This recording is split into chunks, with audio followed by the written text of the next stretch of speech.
guy. The stage is where magic happens, full of energy, passion, and unforgettable moments. But sometimes, those moments turn tragic. What if a performer's final act became their final breath? From sudden heart attacks to hauntingly poetic exits, these black entertainers died doing what they loved, right in front of their fans. Their last moments were seen by many, but the chilling stories behind them remain untold. Let's uncover what really happened in their final bow. Don't forget to subscribe and hit the bell, because stories like these need to be remembered, shared, and honored. Let's count down the haunting and unforgettable final moments of Adolf Caesar. Wasn't just an actor, he was a force of nature. Standing tall at 6'1" with a voice that could shake buildings, he rose from the streets of Harlem to become one of the most respected actors of his generation. Picture this. It's 1986. Caesar is on the set of Tough Guys alongside Burt Lancaster and Kirk Douglas.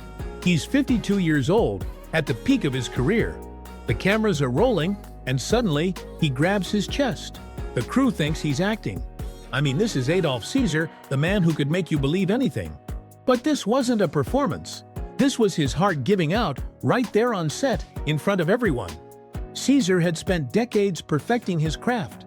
From Shakespeare in the Park to A Soldier's Play, he never took the easy road. And even his final moment was dramatic, dying while creating art, surrounded by his peers, doing what he loved most. Now here's a story that'll make your heart stop. Red Fox, the king of comedy, famous for his "This is the big one" catchphrase on Sanford & Son, was rehearsing for a new show called The Royal Family in 19... He'd grab his chest, look to the sky, and yell about the big one coming. And when the real big one came, nobody believed it because he'd prepared them to think it was all just another joke. The man who made us laugh about death died the exact way he'd been joking about for years. If that's not the ultimate performer's exit, I don't know what is. Fast forward to 2024. Hip-hop culture is mourning, and here's why. Isaac Freeman III, better known as Fatman Scoop, collapsed during a performance in Hamden, Connecticut. Think about this for a second. This is the man whose voice made Be Faithful an anthem. The guy who could get any crowd hyped with just 2 words. At 53, he was still doing what he'd been doing for decades. Making people move, making people feel alive. The video is hard to watch. One minute he's commanding the stage, that legendary voice booming through the speakers. The next minute, silence. The kind of silence that makes your skin crawl because you know something's terribly wrong. But here's what's beautiful. His last moments were spent doing exactly what he was born to do. Bringing joy to people, making them dance, making them forget their problems. That's not just a death, that's a legacy being completed in real time. Bore. You know that band, right? Lowrider? Cisco Kid? Well, Thomas Allen was the heartbeat behind those rhythms. As their conga player, he didn't just keep time. He created the soul of their sound. In 1988, during a live performance, Papa D's hands were moving across those congas like they always did. The crowd was feeling it, the band was tight, everything was perfect. Then, in an instant, the rhythm stopped. A brain aneurysm. No warning, no time to say goodbye. 1 second he's creating magic, the next second he's gone. But think about this. How many people get to have their final moment be pure creation? Pure art? Papa D's last act on earth was making music, bringing joy, keeping the beat that made people move. That's not tragic, that's transcendent. Let's go back to 1947. Jazz is king, and Jimmy Lunsford is royalty. This man didn't just lead a band, he created spectacles. His musicians didn't just play instruments, they threw them in the air, caught them, danced with them. Every Lunsford show was part concert, part circus. He's on stage in Oregon, conducting his orchestra like the master he was. The crowd is mesmerized, the band is swinging, and then Jimmy collapses. Right there, baton still in his hand. At 45, he was gone. But think about how he went out, surrounded by music, surrounded by his musicians, in the middle of creating joy. The last sound he heard wasn't silence or fear. It was the sound of his own orchestra, the sound of pure swing. Here's a story that sounds like it was written by Shakespeare himself. Luther Lindsay was a wrestling legend. one of the first black superstars in a sport that wasn't always kind to people who looked like him. It's 1972, Charlotte, North Carolina. Luther just pinned his opponent. Victory! The crowd is cheering. He's lying on top of his defeated rival, arms raised in triumph. But then he doesn't get up. Heart attack. Right there, on top of his opponent, in the moment of victory. He died as a winner in front of his fans, having just proven once again why he was called the Black Panther. If you're gonna go out, that's how you do it. Victorious. Doing what you love, with people cheering your name. It doesn't get more poetic than that. Gospel music has a way of touching souls, and BJ Mofu had that gift in abundance. In Zimbabwe, when people wanted to feel hope, they listened to BJ. His voice didn't just carry melodies, it carried prayers, dreams, and healing. In 2019, he's on stage doing what he always did, lifting spirits, spreading joy, connecting earth to heaven through song. And in the middle of that beautiful act, his heart stopped. But here's what's incredible. His final performance was literally an act of worship. His last moments on earth were spent trying to make other people feel closer to God. How many of us can say our final act was one of pure love and service? Vaudeville was the original variety show, and Butterbeans and Susie were the power couple that made audiences laugh and cry in equal measure. Jody Edwards wasn't just a performer, he was a pioneer who, alongside his wife Susie, broke barriers and changed what entertainment could look like. In 1967, just before taking the stage for what would have been another unforgettable show, Jody collapsed. He never made it to the spotlight that night, but his influence on comedy, music, and performance was already cemented in stone. Think about this.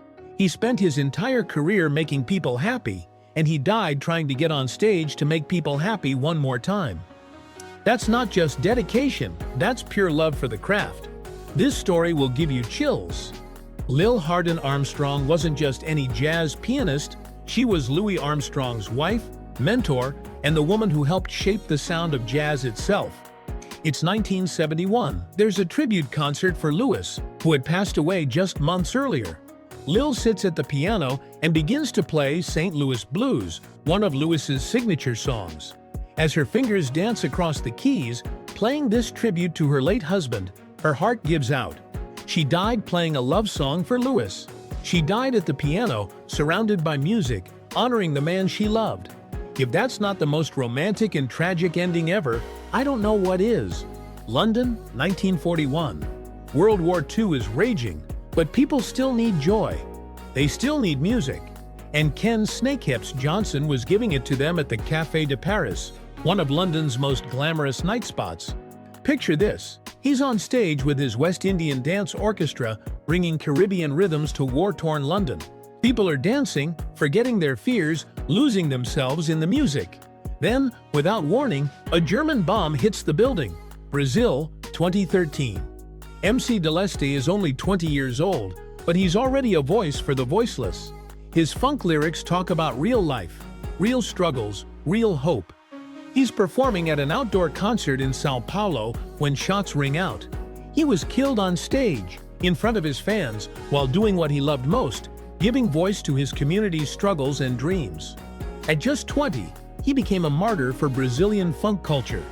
His death wasn't natural, but his dedication was real. Even facing danger, he kept performing, kept speaking truth, kept using his voice for his people. Japan, Johnny Guitar Watson is on stage, guitar in hand, playing the blues the way only he could. This is the man who gave us Superman Lover, who fused funk with blues before anyone knew that was possible. Mid-performance, he collapses. Heart attack. But here's the beautiful part. He died with his guitar in his hands. His final moment was spent creating music, expressing his soul through 6 strings. Think about it.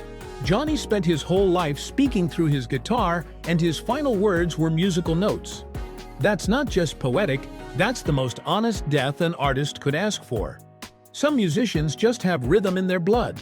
Rebop Kwakuba was one of them. This Ghanaian percussionist brought Afrobeat to the world, playing with bands like Traffic and Can, showing everyone what African rhythms could do to rock music. Godfrey Cambridge wasn't just a comedian. He was a truth teller. In the 1960s and 70s, when racial tensions were high, Godfrey used humor to hold up a mirror to America's face. He made people laugh at their own prejudices. In 1976, he's on set filming a political satire, When His Heart Gives Out. Even his final project was about making people think, making people question, making people laugh at the absurdity of racism. He died doing what he'd always done, using entertainment to make the world a little bit better. Let's go way back to 1867. Ira Aldridge is on stage in Poland, playing King Lear. This is huge because Ira is the first black actor to make it big in European Shakespeare. Every performance is breaking barriers, changing minds. He's in the middle of King Lear, one of Shakespeare's most demanding roles, when he collapses. He died in character, literally embodying the tragedy he was performing. Think about the poetry of that. A man who spent his life proving that talent has no color, dying while playing one of literature's greatest kings. That's not just an ending. That's a statement. Tapapa Wemba wasn't just a musician. He was the king of Congolese rumba. This man could make an entire stadium move with just a gesture. His fashion sense was legendary, his voice was magical, and his presence was royal. In 2016, he's performing at a festival, sharing his culture with the world like he'd done for decades. Mid-performance, he collapses. At 66, the king's final act was bringing Congolese music to people who'd never heard it before. He died spreading joy, spreading culture, showing the world the beauty of his homeland. That's not just a death, that's a mission completed. Miriam Makeba spent her life fighting apartheid through song. She was exiled from South Africa for 30 years because her music was considered dangerous. That's how powerful her voice was. In 2008, at age 76, she's performing in Italy at a concert supporting a writer who had criticized the mafia. Even at 76, she's still fighting injustice through music. She collapses backstage after her performance. Her final act on Earth was singing for justice, just like she'd been doing her entire life. Mama Africa died fighting the good fight. South African hip-hop was changing, and Costa Titch was leading that change. At just 28, he was fusing amapiano with rap, creating something completely new. At Ultra Music Festival in 2023, he's on stage showing the world this new sound. The crowd is feeling it, the energy is electric, and then he collapses. 2 times he fell, 2 times he got back up. That's dedication. That's a warrior's spirit. But the 3rd time he couldn't get back up. He died trying to share his vision with the world. Paris, 2022. Makeba is performing for the Haitian diaspora, singing songs of love and resilience. This is what he did. He kept Haitian culture alive wherever Haitians gathered. Mid-performance, he collapses. The man whose voice had been a source of pride for Haitians worldwide was suddenly silent. But think about this. His final performance was an act of cultural preservation. He died keeping his people's music alive, keeping their spirits up. That's not just a job, that's a calling. Valencia Prime was more than a drag performer, she was a beacon of hope for the LGBTQ+ community. Every performance was a celebration of authenticity, of being proud of who you are. In 2022, during a show, Valencia collapses. But here's what's beautiful. Her final performance was full of joy, full of life, full of the message she'd been spreading for years. Be yourself, love yourself, celebrate yourself. She died spreading joy, acceptance, and love. That's not tragic, that's transcendent. Tommy Cooper was Britain's favorite comedian, famous for his magic tricks that never quite worked right. In 1984, he's performing live on television when he collapses. They thought it was part of the act. Tommy was so committed to making people laugh that even his death looked like a joke. It's haunting and beautiful at the same time. A man so dedicated to laughter that people couldn't tell the difference between his comedy and his final moment. Christina Grimmie was just 22, fresh off her success on The Voice, when her life was stolen. After a concert in Orlando, during a fan meet and greet, she was shot and killed. This wasn't a natural death, but her dedication was natural. Even after performing, she stayed to meet fans, to thank the people who supported her music. she died giving love to her supporters. Brazilian gospel singer Pedro Henrique was just 30 when he collapsed during a concert in 2020. The pressures of the industry, the constant performing, the never-ending demands, they caught up with him. His death reminds us that behind every performance is a human being with limits. Pedro pushed past his limits to share his gift with the world, and it cost him everything. Lucha Libre is theater, art, and athletics all rolled into one.